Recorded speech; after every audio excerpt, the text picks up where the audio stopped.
समझौते की आदत डाली तो मन गर्त में जाएगा। आज सभी लोग भौतिक सुख सुविधाओं के पीछे भाग रहे हैं। हर कोई जल्द से जल्द सफल और समृद्ध होना चाहता है, चाहे रास्ता कोई भी हो। ऐसे समय में सबसे बड़ा संकट ईमानदारी पर आया है। कबीर का दोहा है, साईं इतना दीजिए जामे कुटुंब समाए, मैं भी भूखा न रहूं साधु भी भूखा न जाए। इस दोहे का अर्थ केवल रोजी रोटी की मांग नहीं है।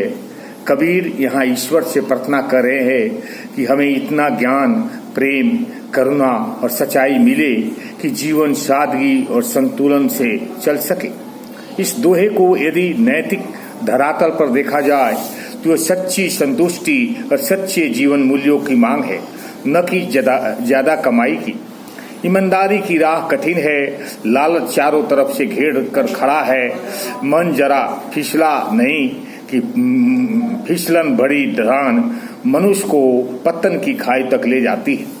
कई बार जीवन में ऐसे मौके आते हैं जब हम सोचते हैं बस इस बार थोड़ा समझौता कर ले, आगे नहीं करेंगे, लेकिन यही सोच धीरे धीरे आदत बन जाती है।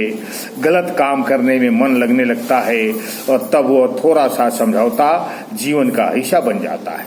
इंसान अपने को ही ठगने लगता है, अपने हित के लिए किसी भी हद तक जाने लगता है। इस सब का कारण सिर्फ एक होता है, अनुचित ढंग से कमाए धन का लालच और उससे मिलने वाली भौतिक सुविधाएं।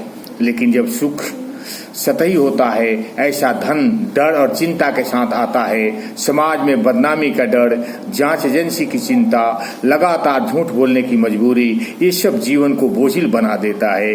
इसके विपरीत ईमानदारी से कमाया गया धन चाहे कम हो, लेकिन उसके मन में संतोष है, आत्मविश्वास है। इसलिए कबीर कहते हैं, देखी चुराई चुपड़ी मत ललचावे जीव, रुखा सूखा खाई के ठंडा पानी पीव। सदा जीवन और संतोष से भरा भोजन तन और मन दोनों को ताजगी देता है। ये तिक्रम की कमाई से आई थाली में स्वाद नहीं, विष होता है। ये जीवन को दुख और पछतावों से भरता है। सच तो है कि भले ही समाज में कुछ समय के लिए ऐसे ऊंचे पदों पर और सम्मान हासिल करते दिखे, लेकिन देर सवेरे उसका असली चेहरा सामने आ ही जाता है। लोगों की नज़र में उसका मान घटता है और उपेक्षित हो जाते हैं। इसलिए जरूरी है कि हम ईमानदारी को जीवन का आधार बनाए। इसलिए कहा गया है, ईमानदारी से सींची गई जीवन बगिया में उगने वाले फूल की खुशबू से सच्चा सुख, सम्मान और शांति का एहसास होता है। ओम शांति, ओम शांति।